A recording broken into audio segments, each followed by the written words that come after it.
The highway into Ohio always feels longer than it should. Maybe it's the flat fields. Maybe it's the fact that every mile gets me closer to a house where everything turns into a comparison. I had 10 days of leave. 10 days that most people would spend somewhere warm, somewhere quiet. Instead, I pointed my truck toward my parents' place outside Columbus because my sister was having a small celebration. That's what my mom called it on the phone.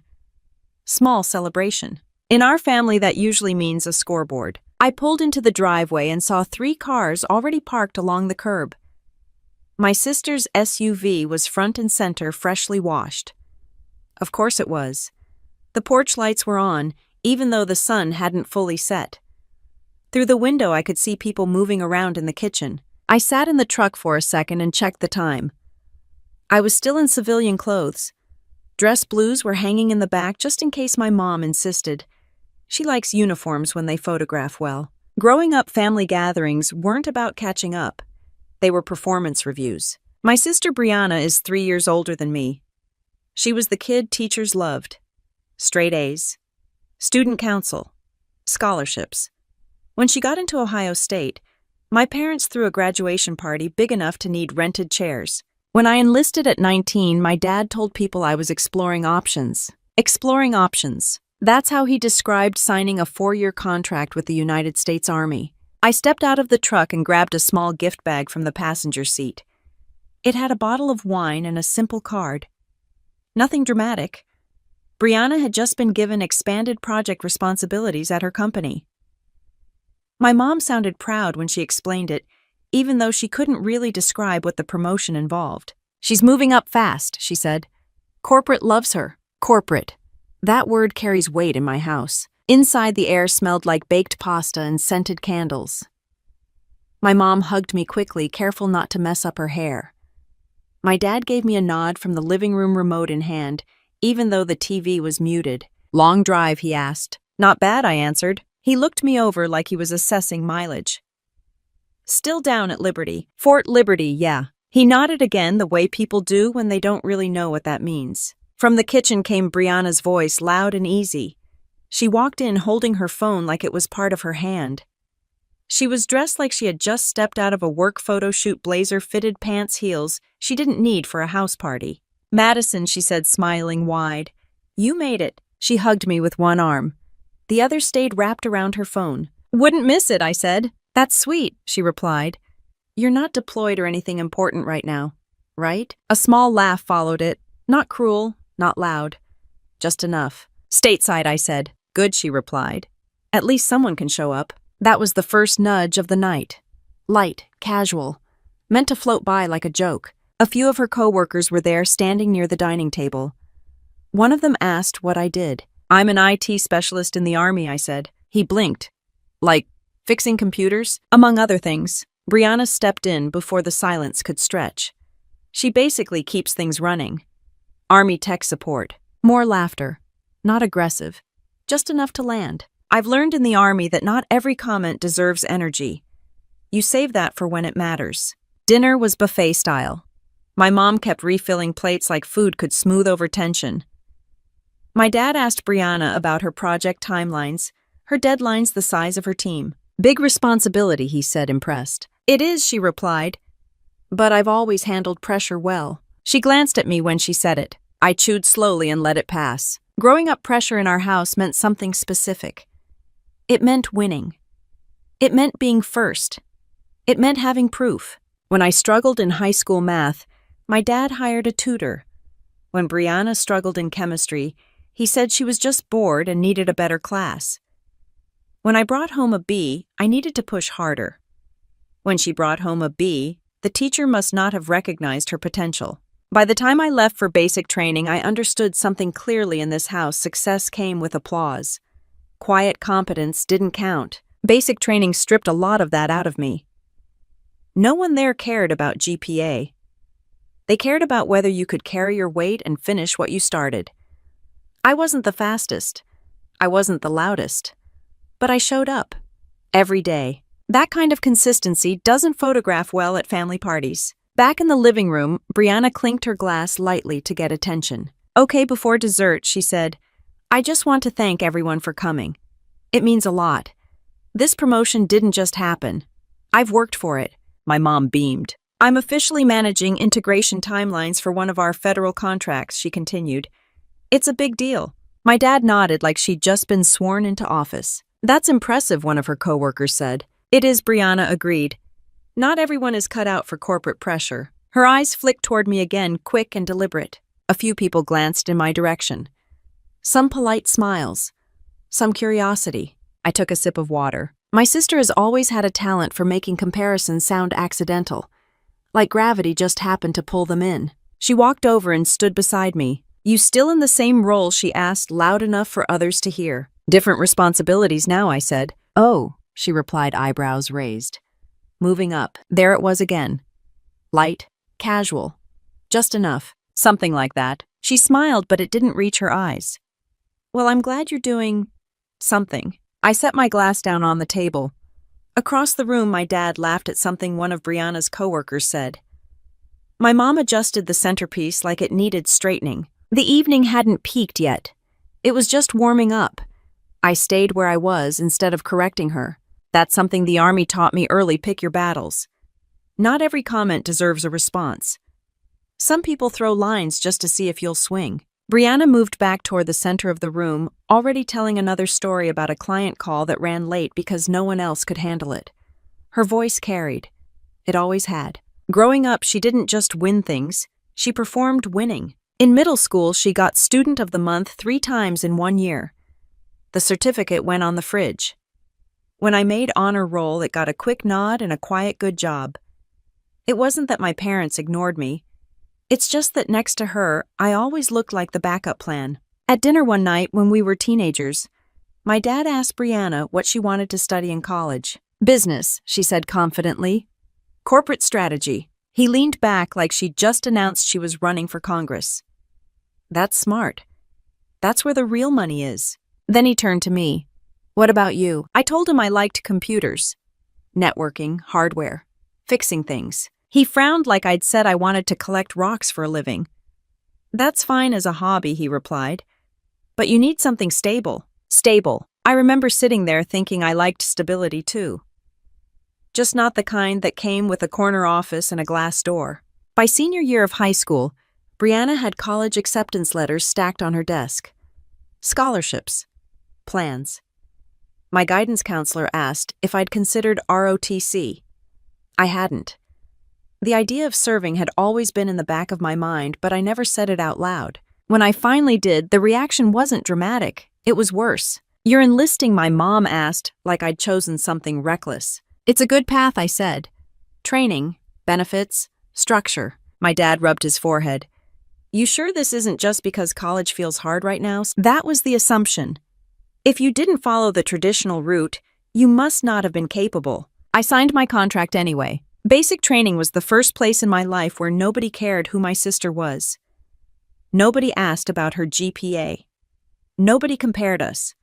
They cared about whether I could carry my rucksack, qualify on the range, memorize procedures, stay focused when I was exhausted. The first week was rough. I wasn't the strongest. I wasn't the loudest. I wasn't the one shouting cadence at the front of the formation. But I finished every task. I stayed late to study systems.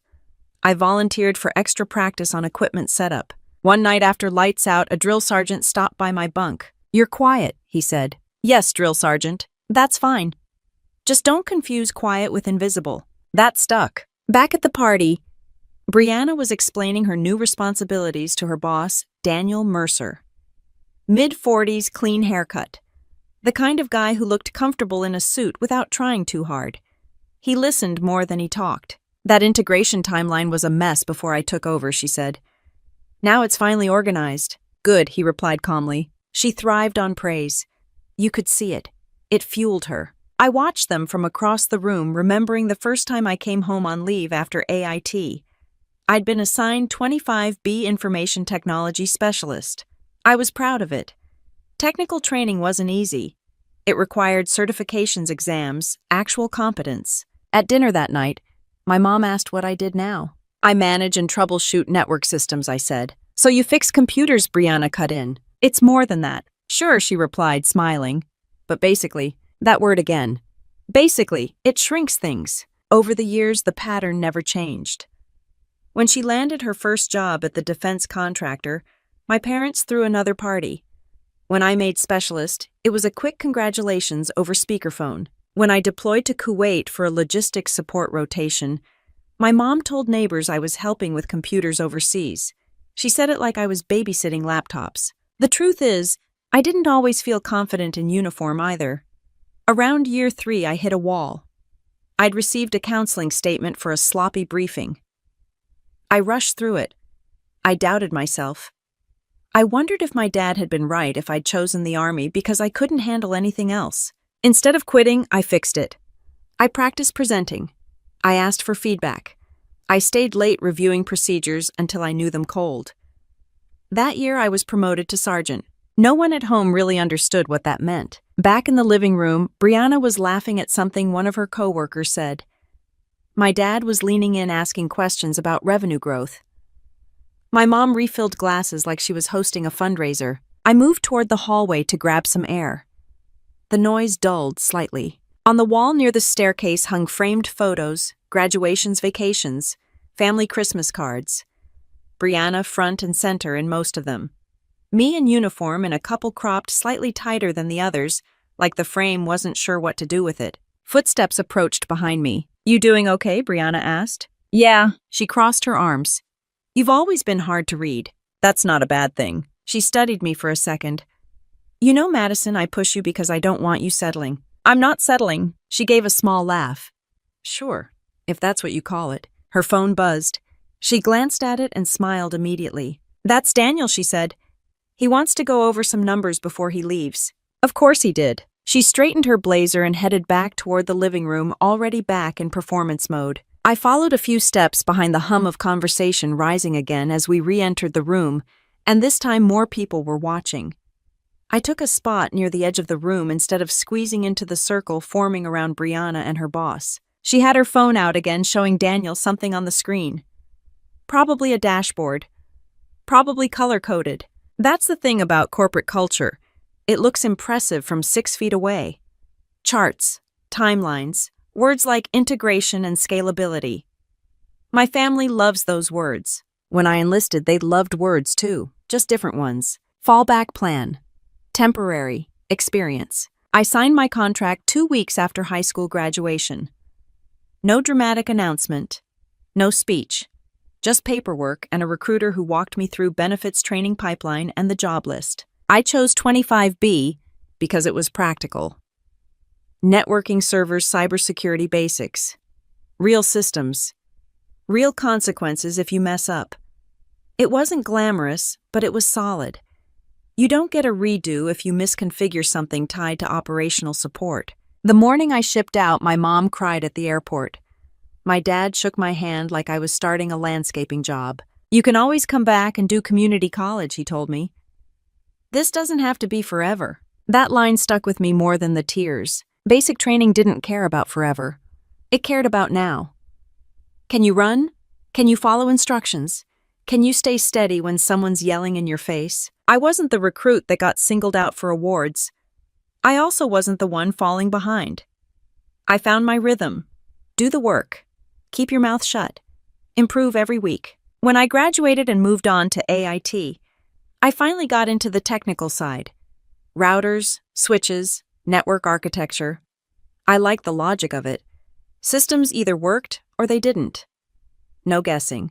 No pretending. Meanwhile, Brianna was in college posting photos from networking events, internships, business competitions. My parents reposted everything. They bragged about her LinkedIn profile like it was a trophy. During my first year in the Army, I came home on leave and sat at the kitchen table while Brianna explained her internship at a consulting firm. It's intense, she said. High-level strategy stuff. My dad nodded proudly. That's where the money is. Then he looked at me. Still learning computers. Still learning computers. I didn't correct him. At that point, explaining subnetting and system security would have sounded like a foreign language in that kitchen. Over time, Brianna moved into the defense contractor space. She liked saying that part out loud. It's federal adjacent, she once told me. High clearance projects. Very strategic. I asked what her actual responsibilities were. Project coordination, timelines, making sure departments stay aligned. That's important work. I know that now, but back then it sounded a lot like managing spreadsheets. The difference was perception. She worked in a glass building downtown. I worked in server rooms and field offices. She wore heels. I wore boots. At family gatherings, that visual contrast did most of the talking. Back in the present, Daniel was asking her something about deliverables. She responded confidently, tapping the screen with her finger. "We're tightening up documentation flows," she said. "It was messy before." He gave a short nod. Documentation matters. It does. A lot more than people realize. In January, I'd been assigned to assist with a cyber integration review tied to a federal contract. It wasn't classified at the highest levels, but it involved sensitive infrastructure. My role was straightforward: assess compliance alignment between the contractor's system and Army requirements. No spotlight, no press release, just review, verify, and document. When the contractor onboarded in March, I saw the company name and recognized it immediately. The same one Brianna had mentioned during a call home months earlier. At the time, I didn't know what division she worked in. Big companies have layers. I didn't ask. We don't exactly trade professional updates. The review process was methodical. Audit configurations, compare to contract requirements, flag inconsistencies. Most of it was routine, until it wasn't. In early May, I noticed a pattern in the documentation flow that didn't line up with compliance standards. It wasn't catastrophic, but if left uncorrected, it could trigger a deeper audit. The kind that slows everything down. I drafted an internal report. Detailed. Neutral. Focused on remediation. Escalating immediately would have been easier. Pass it up the chain and let higher leadership handle the fallout. Instead, I recommended corrective action at the working level first. That decision wasn't personal. It was professional. Back in the living room, Brianna's voice cut through the noise again. "Some people just aren't built for corporate pressure," she said lightly, glancing at me. "It's a different world." A couple of her coworkers smiled awkwardly. I crossed my arms and leaned against the wall. Corporate pressure. I thought about briefing a room of senior NCOs after a 14-hour shift. I thought about troubleshooting network outages during field exercises when everyone's waiting on communication lines to come back up. I thought about the night in Kuwait when we worked straight through until sunrise because a system glitch was holding up logistics tracking. Pressure looks different depending on your zip code. Daniel's gaze shifted toward me briefly. Not dismissive, not amused, just observant. "Where are you stationed?" he asked casually. "Fort Liberty," I answered. He nodded slowly like he was filing that away. Brianna jumped in. "She's been there forever." "Almost 10 years, I corrected. "That long?" my mom asked from across the room, surprised. "Time moves differently when no one's paying attention." Daniel looked at my shoulders for a second, probably noticing the faint tan line where rank usually sits when I'm in uniform. "Staff sergeant," he asked. "Yeah." He didn't react dramatically, just another small nod. Brianna checked her phone again, impatient to steer the conversation back to her. "Anyway," she said, clapping her hands once, "let's not turn this into a military appreciation night." A few people laughed. I let it go. The evening wasn't finished shaping itself yet. Daniel's eyes lingered on my shoulders a second longer before he looked back at Brianna. That small pause didn't go unnoticed by her. She stepped slightly in front of me like she was reclaiming the spotlight. So she said to the group, "Anyway, our team's been cleaning up a lot of old systems lately. Some of the previous documentation was rough." "Documentation matters," Daniel repeated, calm as ever. My dad laughed. "Well, that's why you've got her now." Brianna smiled, soaking it in. No one asked what I'd been doing for the past decade. They rarely did. When they did, it usually sounded like curiosity about a hobby. "How long are you in for?" one of her coworkers asked me. "Indefinite," I said. "I re-enlisted." "Still," he replied, surprised. "Yeah." He nodded slowly like he was trying to understand why anyone would choose that twice. The truth is, I didn't re-enlist out of habit. I re-enlisted because I found something there that I didn't have at home: clarity. In the Army, you know your role. You know your responsibility. You know if you mess up, someone else feels it. There's no hiding behind titles. My first real test came during my second year. We were supporting a large-scale training exercise, and a communications node went down mid-operation. It wasn't life or death, but it was critical. The lieutenant wanted it fixed fast. Everyone was talking at once. I remember kneeling beside a rack of equipment running through diagnostics in my head while people hovered. "You good?" my squad leader asked. "Working it," I said. My hands were steady even though my stomach wasn't. We found the issue misconfigured routing after a rushed update. I corrected it, verified the connection, and watched the system stabilize. No applause, no speech, just a nod from my squad leader. "Good catch," he said. That meant more to me than any framed certificate ever had. When I made sergeant, I called home. "Nice," my dad said. "Does that come with a raise?" "A little." "Well, that's something. That's something." When Brianna got her first bonus, my parents took her to dinner downtown. It wasn't jealousy. It was pattern recognition. Back in the living room, Brianna was walking Daniel through something on her phone again. "We're aligning with federal standards more tightly now," she said. There were gaps before. Gaps. I folded my arms and leaned back slightly, listening without looking like I was listening. One of the coworkers turned toward me again. "So what's a normal day like for you?" "There isn't really a normal," I said. "Systems maintenance, security assessments, troubleshooting." "That sounds technical." "It is." Brianna chimed in, smiling. She likes that stuff, always has. Taking things apart. There was a memory attached to that line. When I was 12, I took apart the family desktop because it was running slow. I'd watched enough tutorials online to think I could fix it. I cleaned the dust, reseated the RAM, put everything back. It booted up fine. My dad was furious anyway. "You don't just open things up like that," he said. "You could have broken it." "It works," I replied. "That's not the point." With Brianna, results were the point. With me, the risk was the point. At the party, dessert plates were passed around. My mom hovered, making sure Daniel had everything he needed. My dad was asking about market projections now. "Defense sector's strong," Daniel answered evenly. "But expectations are high." "I'm handling it," Brianna said quickly. No one questioned that. I thought about year 3 in the Army. The year I almost walked away. I'd rushed a briefing in front of my platoon. I didn't prepare thoroughly. I stumbled through slides. My platoon sergeant pulled me aside afterward. "You know your material," he said. "Why'd you act like you didn't?" I didn't have a good answer. That counseling statement sat in my file for a while. It bothered me more than it should have. For the first time, I wondered if maybe I was exactly what my family thought average. Replaceable. Instead of quitting, I doubled down. Practiced presentations in empty rooms. Volunteered for extra tasks. Asked senior NCOs how they structured their briefs. The next time I stood in front of leadership, I didn't rush. I didn't shrink. Afterward, my platoon sergeant gave me that same nod. "Better," he said. "Not perfect, better." That's how promotions happened. Not overnight. Not because someone liked me, because I showed up consistently. When I pinned staff sergeant, it wasn't dramatic. A small ceremony. A handshake. More responsibility. At home, the reaction was polite. "Wow," my mom said over the phone. "That's high up, right?" "It's mid-level," I said. "Well, good for you. Good for you." Across the room, Brianna laughed at something Daniel said. The sound carried. She thrived in rooms like this. Controlled, predictable, applause ready. I noticed Daniel watching her carefully, not admiring, assessing. He asked a few specific questions about documentation flow and internal checks. The kind of questions that go past surface-level excitement. Brianna answered confidently. But there was a slight pause before each answer now.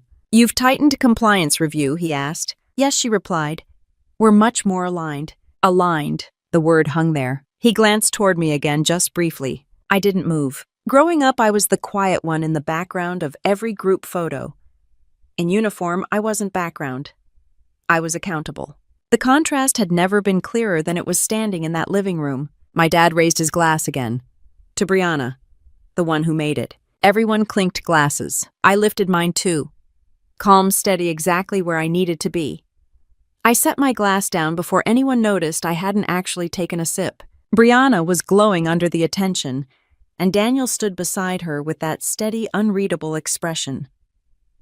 The conversation drifted toward deadlines and contract milestones, and I listened the way I always do, without looking like I'm tracking every word.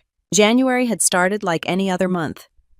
Back at Fort Liberty, I'd been pulled into a briefing about an upcoming integration review. A mid-sized defense contractor was entering a new phase of a federal support contract. My role wasn't glamorous. I wasn't leading the project. I wasn't giving press interviews. I was assigned to assist with technical compliance assessment. Translation: make sure what they said they built actually matched what the contract required. The Army doesn't use dramatic language for that kind of work. It's routine, necessary, quiet. In March, when the contractor formally onboarded into our review cycle, I saw the company name for the first time on the documentation header. It took me half a second to recognize it. That's Brianna's company. I didn't react outwardly. Big companies have multiple divisions, thousands of employees. Odds were low she was tied directly to anything I'd be reviewing. Still, the coincidence stuck in my mind. The first few weeks were procedural: access reviews, documentation cross-checks, policy alignment. Most findings were minor formatting inconsistencies, outdated references. Normal growing pains during integration. Then in early May, while reviewing workflow documentation, I noticed something that didn't line up. The internal documentation approval path described in their submission didn't match the configuration logs we were seeing in the system. It wasn't a catastrophic breach. It was a compliance gap. If left uncorrected, it could raise questions during formal audit escalation. I went back through the logs again to make sure I wasn't misreading it. I wasn't. There was a disconnect between written policy and actual implementation. In corporate terms, that's a documentation problem. In federal contract terms, that can become a performance issue. I drafted an internal assessment. Clear, direct, no speculation. I outlined the inconsistency and recommended corrective action at the working level before escalating to senior review. Escalation is easy. You forward the issue up the chain and let leadership handle the consequences. It protects you. It shows you did your job, but it also triggers more scrutiny for everyone involved. Instead, I recommended that the contractor be notified through standard remediation channels first. Give them a chance to align documentation with actual process. Fix it cleanly. It wasn't about protecting anyone personally. It was about keeping the project moving without unnecessary damage. Back at the party, Brianna was mid-sentence. And once I stepped in, things got organized, she was saying. Before that, there were gaps. Gaps. Daniel tilted his head slightly. What kind of gaps? Just process inconsistencies, she replied smoothly. Nothing major. I stayed still. One of her co-workers added, we're tightening compliance. That word again. Daniel nodded once, but he didn't look impressed. He looked thoughtful. In May, after my assessment went through internal channels, a remediation notice was sent to the contractor's designated liaison team. It wasn't aggressive. It wasn't accusatory. It was procedural. Within 2 weeks, updated documentation was submitted. Aligned. Clean. Issue resolved without escalation. That's how it's supposed to work. I never knew which division handled the response. I didn't ask. It wasn't my place to dig into org charts. Back in the living room, my dad was asking Daniel about long-term projections. Defense spending isn't slowing down, he said confidently. Daniel gave a measured response. Expectations are increasing too. Brianna smiled. We're ahead of it. She glanced toward me again, almost instinctively, like the comparison reflex couldn't turn off. You wouldn't believe the pressure she added.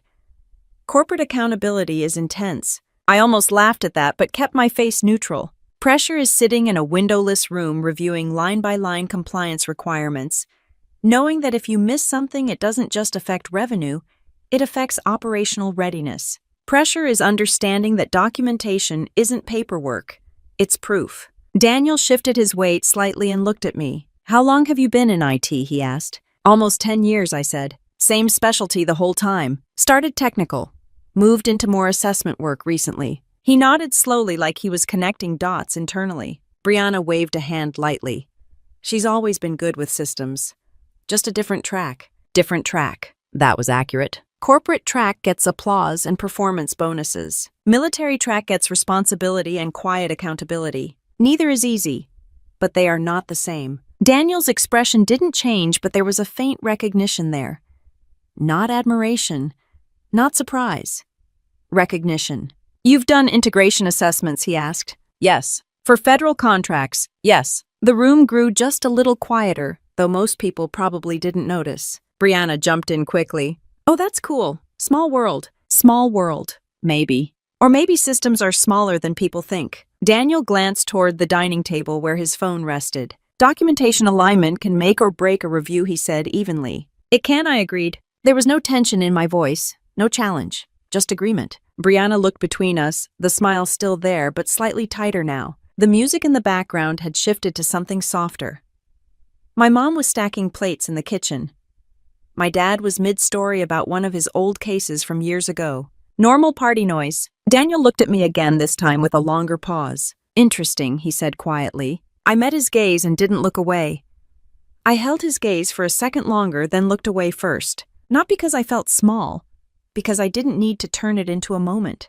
Brianna clapped her hands, once pulling the room back to her. Okay, before this turns into a tech seminar, she joked. Let's reset. A few people laughed. She stepped closer to Daniel and slid into host mode again. Have you met my sister properly? She asked him, even though he'd already asked me questions. He turned toward me politely. This is Madison, she continued. My little sister. Little. She's been in the army forever, she added. Still trying to figure things out. The sentence floated for a second. I didn't move. My mom gave a tight smile from the kitchen doorway. My dad shifted in his seat but didn't say anything. Brianna wasn't done. She's basically the family failure, she said, laughing lightly like it was harmless. We all knew one of us had to take the long road. The words landed clean. No yelling, no anger, just casual dismissal. A couple of her coworkers glanced at each other. One gave an awkward half-smile. My dad let out a short chuckle like it was safe to agree. Hey, he said lightly, raising his glass. We've all got different strengths. Different strengths. My mom nodded. Madison's independent. Independent is what you call someone when you don't understand their choices. The room didn't explode into laughter. It didn't need to. The damage was in the agreement. The subtle reinforcement. Brianna rested a hand on Daniel's arm. You see what I deal with, she teased. I'm the responsible one. Responsible. I felt the familiar tightening in my chest, the same one I'd felt at 16 when she told her friends I wasn't academic. The same one at 19 when my enlistment was framed as a detour. In the Army, insults are loud and direct.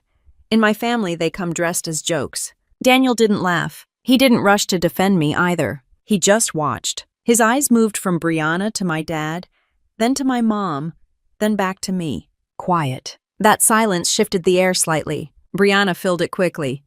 I mean, she's doing fine, she added. It's just different. Different. I could have corrected her. I could have listed my rank, my responsibilities, the hours spent reviewing federal compliance documents most civilians never think about. Instead, I said nothing. Daniel finally spoke. Family dynamics are interesting, he said evenly. Brianna smiled. Oh, you have no idea. He turned toward me. How long have you been serving? Almost 10 years. That's not trying to figure things out, he replied calmly. The room went quieter than before. Brianna laughed again, just a shade louder. Oh, she's good at sticking with things. I'll give her that. Give her that. My dad shifted in his chair again. She's always been steady, he added. Steady? It wasn't an insult. It wasn't a compliment either. It was safe. Daniel's expression didn't change. Staff Sergeant Wright, he asked me. Yes? He nodded once. You don't reach that rank by accident. No one in the room responded immediately. Brianna crossed her arms lightly. Smile still in place, but thinner now. Rank is just time served though, right? Not exactly. I kept my tone even.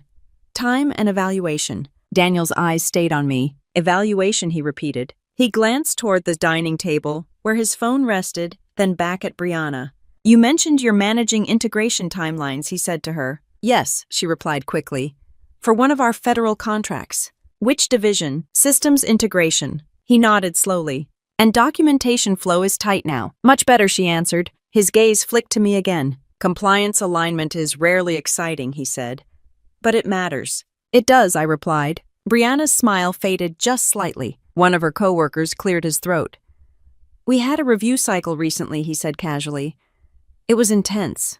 Daniel didn't look at him. He was still looking at me. In May, he asked. Yes, I said. Brianna blinked. Wait, what? He shifted his weight. You've done federal integration reviews. He asked me again, more directly now. Yes. For contractors, yes. The room wasn't laughing anymore. Brianna's posture stiffened. Small world, she said again, but this time it didn't sound light. Daniel didn't respond to her. Instead, he asked me a different question. What unit are you assigned to at Liberty? I answered. He nodded slowly, almost to himself. I thought so. Brianna looked between us. Thought what? Daniel gave a faint smile. Not amused, not sarcastic, just certain. Interesting, he said again. The word carried more weight this time. My dad leaned forward. You two know each other? Daniel didn't answer immediately. He looked at me first as if confirming something silently. I didn't move. Brianna's voice sharpened slightly. Tempestil. He finally spoke calm and measured. I believe we've worked together, he said. The sentence didn't raise his volume. It didn't need to. My mom stepped out of the kitchen fully now. Worked together. Brianna laughed once forced. That's not possible. Daniel's eyes remained steady. Federal compliance review. He continued evenly. Earlier this year, the room felt smaller. Brianna shook her head lightly. That was our systems audit. Internal. Not entirely, he replied. Silence settled in a way that wasn't polite anymore. No one was reaching for their glasses now. Daniel looked at me again. She identified a compliance vulnerability, he said calmly. And this time, no one laughed. The room didn't move for a few seconds. Brianna blinked like she'd misheard him. A compliance what she asked. Daniel didn't look at her yet. He kept his attention on me. Vulnerability, he repeated calmly. Early in the integration phase, my dad cleared his throat. Is that serious? It can be, Daniel replied, if not addressed properly. Brianna stepped forward, voice tight but controlled. Our team handled that internally. Yes, he said. After it was identified, he finally turned toward her. Staff Sergeant Cole flagged the discrepancy. The use of my rank in my parents' living room felt strange. It didn't inflate anything. It just clarified. My mom looked at me like she was trying to recalculate 10 years of assumptions. Madison, she asked softly. I kept my tone even. It was routine review. Brianna laughed once sharp. Okay, wait. You're saying she audited us? Part of the integration assessment team, Daniel said. That's not how you described it at work, Brianna replied quickly. Daniel's expression didn't shift. Internal details aren't discussed casually. The temperature in the room changed. Not dramatic, just noticeable. One of Brianna's co-workers shifted his weight uncomfortably. Another stared at the floor. My dad leaned forward in his chair. So what exactly did she do? Daniel answered in the same steady tone. She identified a documentation misalignment between stated policy and system implementation. My mom blinked. In English, she caught something before it became a bigger issue, he translated. Brianna crossed her arms.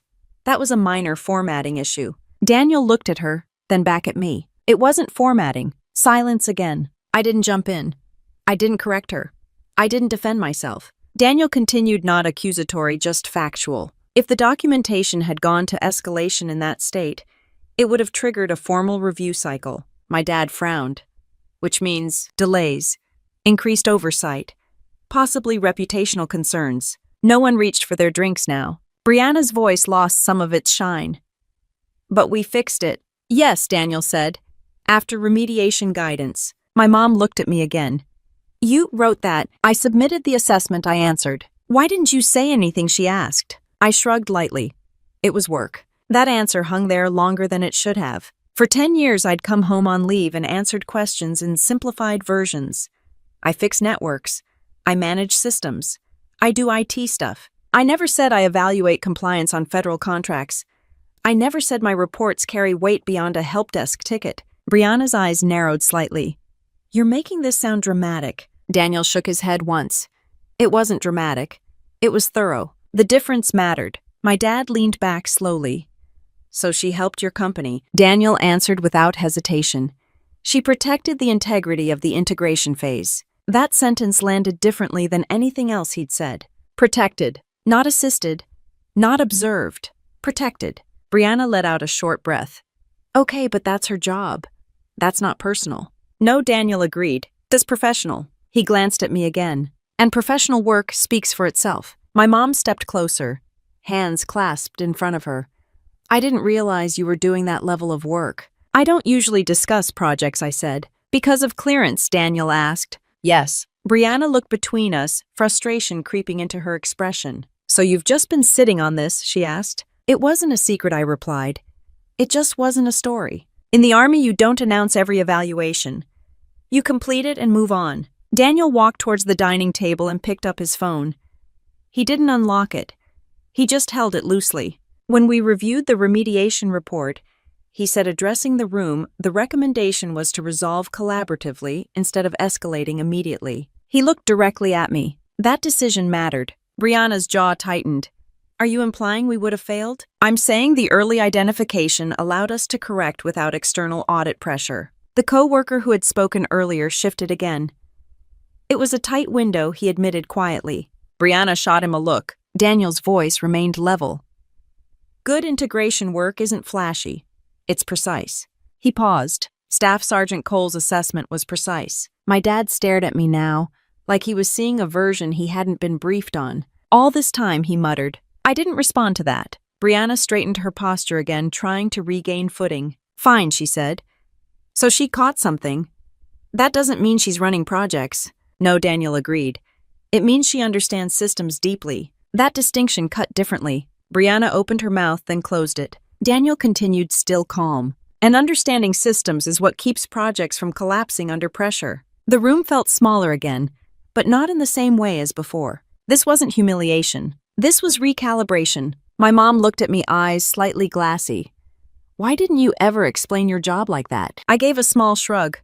No one asked like that. The honesty in that answer seemed to land harder than anything else. Brianna's composure cracked just slightly.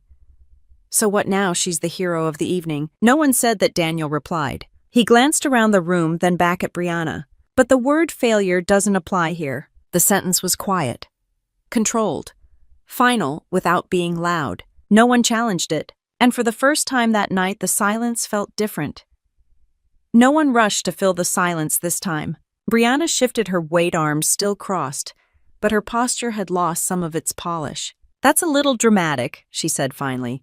It was one issue. Daniel didn't argue. He rarely did. It was one issue, he agreed. Handled at the right time. He looked at me again, and handled thoroughly. My dad leaned forward, elbows on his knees. What exactly would have happened if it wasn't caught? Daniel chose his words carefully. The contract has phased compliance checks. If discrepancies are discovered during formal escalation, it triggers deeper review, meaning my mom pressed. More oversight. Delays. Questions about internal controls. Brianna jumped in quickly. But we corrected it. Yes, Daniel replied, after the assessment. He wasn't raising his voice. He didn't need to. The facts were enough. One of the co-workers cleared his throat. It was a tight turnaround, he said. We had to adjust documentation quickly. Brianna shot him another look, but this time it didn't silence him. Daniel continued, still even. The remediation memo recommended resolving internally before escalation. He turned slightly toward me. That recommendation came from her. My dad blinked. She could have escalated. Yes, Daniel answered. That would have been standard procedure. I kept my hands relaxed at my sides. Escalation protects the reviewer. It shows diligence. It creates a paper trail that distances you from fallout. But it also creates consequences for everyone downstream. Brianna's voice sharpened. So she did us a favor. No, Daniel corrected calmly. She did her job. There's a difference. The coworker spoke again, quieter this time. If it had escalated, we would have been stuck in review for weeks. Brianna's eyes flicked toward him. My mom looked at me like she was connecting pieces she didn't know existed. You never mentioned this, she said softly. There wasn't much to mention, I replied. The issue was fixed. That's not small, my dad said. In our house, things were usually measured in visible achievements. Promotions, bonuses, degrees. Quiet prevention didn't register on the scoreboard. Daniel walked a few steps toward the window, hands loosely at his sides. When we evaluate integration partners, he said, addressing the room, we look at more than output. We look at understanding. He glanced at Brianna. Understanding systems matters. Brianna forced a smile. I understand the systems. Daniel didn't contradict her directly. I've had to ask certain divisions to strengthen their internal review discipline, he said. The sentence wasn't aimed at her, but it landed there anyway. Brianna's jaw tightened. Are you implying my team was careless? I'm implying improvement is ongoing, he replied. Professional. Controlled. My dad shifted in his seat again. This is a lot for a family party. Daniel gave a slight nod. It wasn't my intention to turn it into a briefing. Brianna let out a quick breath. Exactly. He looked back at me, but when I hear someone described as a failure, He continued calmly, and I know their work firsthand, it stands out. That landed differently. Not dramatic, just factual. Brianna uncrossed her arms. You're acting like she saved the contract. I'm saying she protected its integrity during a sensitive phase. Protected. The word carried weight again. My mom glanced at my dad. Integrity, she repeated quietly. For years, the conversation around me had centered on ambition, visibility, trajectory. Words that look good on a LinkedIn summary. Integrity doesn't show up on social media. Brianna shook her head slightly. This is getting blown out of proportion. Daniel's expression didn't change. No, he said.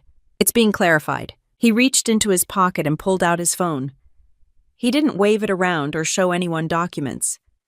He just glanced at the screen briefly, then looked back up. The report was concise, he said. No exaggeration. No overreach. Just facts and remediation steps. He looked at me again. That level of discipline isn't common. I shrugged lightly. It's standard where I work. My dad stared at me longer now, as if recalculating something he'd believed for a decade. So when you said you do it, he began slowly. This is what you meant. Yes. And you couldn't say more, not without crossing lines. Brianna let out a short, frustrated laugh. So you've just been sitting on some secret career. It's not secret, I said. It's regulated. Daniel gave a small nod at that. There's a difference between visibility and impact, he added. That sentence hung in the air. One of the co-workers shifted uncomfortably. We've been tightening compliance reviews since that cycle, he admitted. Daniel didn't correct him. It was a learning point, he said. For everyone. Brianna's shoulders were no longer squared confidently. They were stiff. And which division handled that documentation response? Daniel asked casually. The question sounded neutral. It wasn't. Brianna hesitated for just a second too long. Systems integration, she answered. He nodded once. Right. The room understood without him elaborating. No one laughed now. No one reached for jokes. My mom looked at Brianna, then back at me. The balance in the room had shifted not violently, but undeniably. Daniel slipped his phone back into his pocket. Good work doesn't need applause, he said evenly. It wasn't addressed to me specifically, but it didn't need to be. Brianna adjusted her blazer like fabric alone could reset the room. This is being overanalyzed, she said, forcing a laugh. We handled the issue.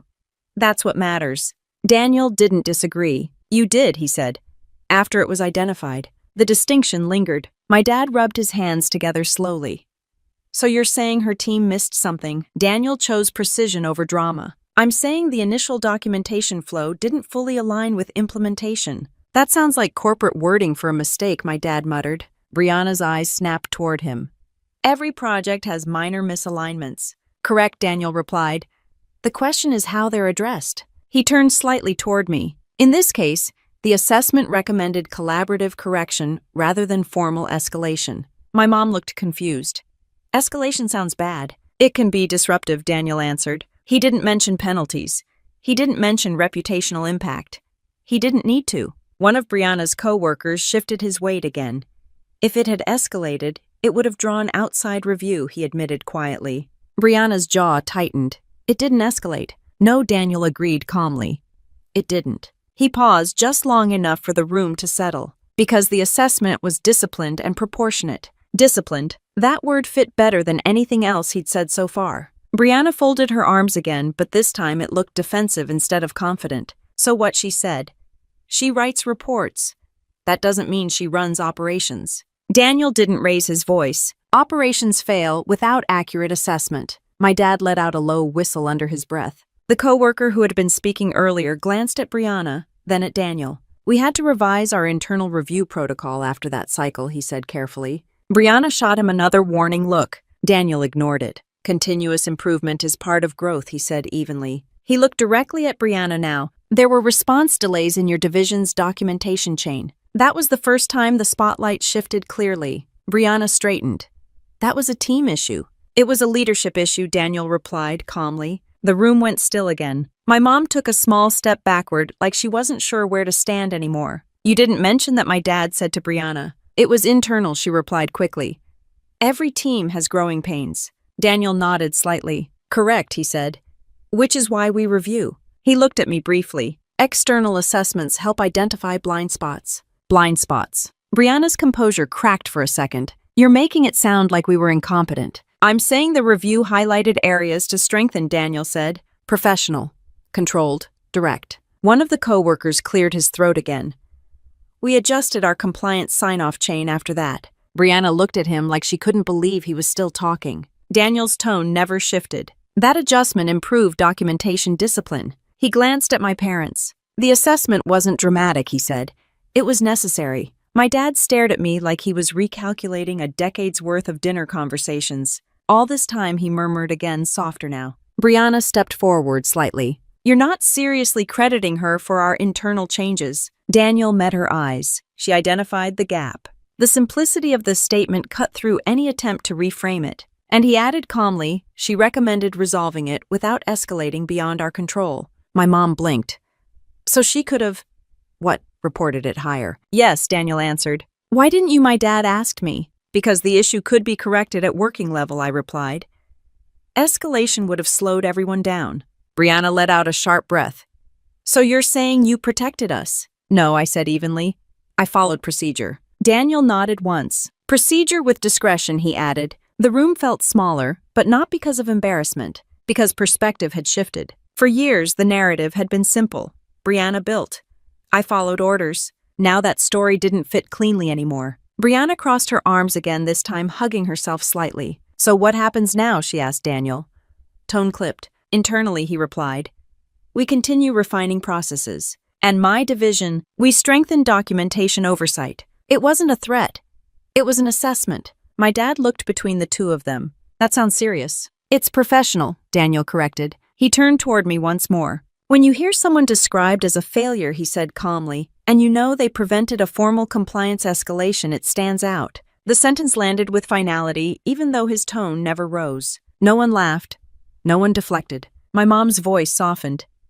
Madison, we didn't know. I didn't expect you to, I replied. Brianna's eyes met mine, frustration mixed with something else, uncertainty. You could have told me, she said. I held her gaze. You never asked in a way that wanted the answer. The honesty wasn't sharp. It was steady. Daniel checked the time on his phone briefly, then slipped it back into his pocket. Accountability doesn't care about appearances, he said evenly. It cares about accuracy. The room absorbed that quietly. And for the first time that night, no one was measuring success by volume. The room felt heavier, like the air had thickened just enough to slow everyone down. My dad cleared his throat first. So you've been doing this level of work the whole time, he asked, looking at me instead of Brianna. Yes. And you never thought to explain it, he pressed. I didn't think it needed explaining. That answer didn't sound defensive. It sounded factual. My mom stepped closer, hands clasped together. We just didn't realize. I know, I said. Brianna shifted her weight again, jaw tight. You're acting like we've been dismissing you for years, she said. I met her eyes. You've been comparing. That's not the same thing. It is when the comparison is constant. No one raised their voice. That's what made it land. Daniel stayed quiet now, letting the family part of this unfold without him steering it. My dad leaned back in his chair slowly. I thought you just fixed computers, he said almost to himself. I secure systems, I replied. I assess vulnerabilities. I make sure documentation matches reality. The words were simple. No technical jargon. Just truth. My mom exhaled slowly. We always thought Brianna's job was bigger. Brianna's head snapped toward her. Mom, I'm not saying it isn't important, my mom added quickly. I just didn't know what Madison was actually doing. For a long time, not knowing had been convenient. Brianna folded her arms again. So what now? We rewrite the family narrative. No one's rewriting anything, I said calmly. I just don't accept failure. The word hung there one more time, stripped of its earlier confidence. Daniel finally spoke again, voice steady. Perception changes when information changes. It wasn't dramatic. It wasn't meant to be. My dad rubbed his face slowly like he was processing more than just a party conversation. I pushed you hard when you enlisted, he said to me. Yes, I thought you were taking the easy road. I almost smiled at that. Nothing about it was easy. He nodded once, accepting that without argument. Brianna's voice softened slightly, though it still carried tension. I didn't know you were involved in our review cycle. I didn't know you were in that division, I replied. You could have warned me. That's not how it works. She opened her mouth, then closed it. Daniel's gaze moved between us. Professional boundaries matter, he said evenly. Brianna looked down for a moment, the first time all evening she hadn't been projecting certainty. I was joking earlier, she said quietly, about the failure thing. Jokes don't usually need agreement from the room, I replied. That landed without heat.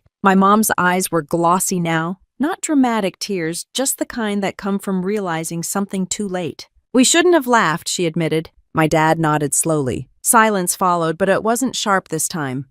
It was reflective. For years, I'd walked into that house prepared to defend my choices. Tonight, I didn't need to.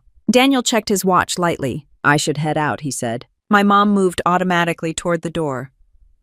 Thank you for coming. He nodded politely. Before stepping out, he turned toward me. Good work, he said simply. Thank you, I replied. No handshake, no ceremony, just acknowledgement. Brianna watched him leave, then looked back at me. I didn't mean it the way it sounded, she said. You meant it the way you've always meant it, I answered calmly. You just didn't expect context. That wasn't cruel. It was accurate. She let out a slow breath. I've worked hard too, she said softer now. I know. That part was true. Her pressure was real. Student loans, corporate expectations, visibility metrics, performance cycles. But pressure doesn't justify comparison. My dad stood up slowly. I was proud of you tonight, he said to me. That sentence felt unfamiliar. I don't need you to be proud, I replied. I just need you not to assume. He nodded once. Fair. My mom stepped forward and hugged me longer than she had when I arrived. I should have asked better questions, she whispered. Maybe, maybe not. Some answers don't fit into casual dinner conversations. I glanced around the living room one more time. The framed photos, the familiar couch, the same house where I'd once been the quiet kid who liked computers. Nothing in the room had physically changed, but the tone had. Brianna picked up her phone again, not to perform this time, just to hold something steady. I guess we both handle systems, she said after a moment. Different kinds, I replied. That was enough. I grabbed my keys from the entry table. Heading out, my mom asked. Yeah, you don't have to, my dad added. I know. I stepped onto the porch and felt the cool Ohio air hit my face. Behind me, the house was quieter than when I'd walked in. No scoreboard. No applause. Just reality recalibrated. I didn't win anything that night. No trophy. No applause. No dramatic apology. What changed wasn't the house or the people in it. It was the narrative. For years, I'd let family failure hang in the air like it was permanent. All it took to erase it was context. In the Army, no one cares who talks the loudest. They care who shows up, who does the work, and who protects the mission when it counts. That doesn't always translate at a family party. But it doesn't need to. Revenge isn't always loud. Sometimes it's a calm correction. Sometimes it's watching the truth settle into a room that never bothered to ask for it. And sometimes in family revenge stories like this, the real victory isn't proving someone wrong, it's realizing you were never what they called you in the first place. If this family drama felt familiar, if you've ever been compared, underestimated, or labeled the failure, you're not alone. There are more revenge stories and military family stories like this coming real grounded and honest. Subscribe to the channel if you want more family revenge stories, where strength isn't loud and respect isn't begged for, it's earned.